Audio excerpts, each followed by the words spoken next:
Professional കോളേജുകൾ ഒഴികെയുള്ള വിദ്യാഭ്യാസ സ്ഥാപനങ്ങൾക്ക് ജില്ലാ കലക്ടർ നാളെ അവധി പ്രഖ്യാപിച്ചുകൊണ്ടുള്ള അറിയിപ്പ് ഇപ്പോൾ ലഭ്യമായിട്ടുണ്ട്. വിശദമായ വീഡിയോയിലേക്ക് കടക്കുന്നതിന് മുമ്പ് ഈ വീഡിയോ ആദ്യം ഒന്ന് ലൈക്ക് ചെയ്ത് കാണാൻ ശ്രദ്ധിക്കുക.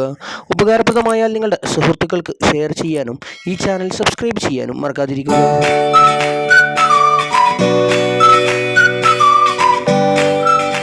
കേരളത്തിൽ ഇന്ന് വിവിധ ജില്ലകളിൽ ഓറഞ്ച് യെല്ലോ അലർട്ടുകൾ പ്രഖ്യാപിച്ചിരിക്കുന്നു.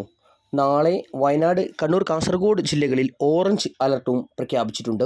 ഇന്ന് 3 ജില്ലകളിൽ ഓറഞ്ച് അലർട്ടും 8 ജില്ലകളിൽ യെല്ലോ അലർട്ടും പ്രഖ്യാപിച്ചിട്ടുണ്ട്. ഇതേസമയം നാളെ വിദ്യാഭ്യാസ സ്ഥാപനങ്ങൾക്ക് അവധി പ്രഖ്യാപിച്ചു.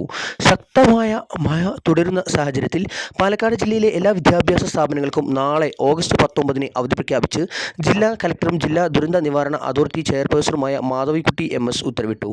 കനത്ത മഴയും കാറ്റും കാരണം പല സ്ഥലങ്ങളിലും വെള്ളക്കെട്ട് രൂപപ്പെട്ടതും കുട്ടികളുടെ സുരക്ഷ കണക്കിലെടുത്തും ദുരന്ത സാഹചര്യം ഒഴിവാക്കുന്നതിനുള്ള മുൻകരുതൽ നടപടിയുടെ ഭാഗമായാണ് അവധി പ്രഖ്യാപിച്ചത്. പ്രൊഫഷണൽ കോളേജുകൾക്ക് നാളെ അവധിയില്ല. പരീക്ഷകൾക്ക് അവധി ബാധകമായിരിക്കും.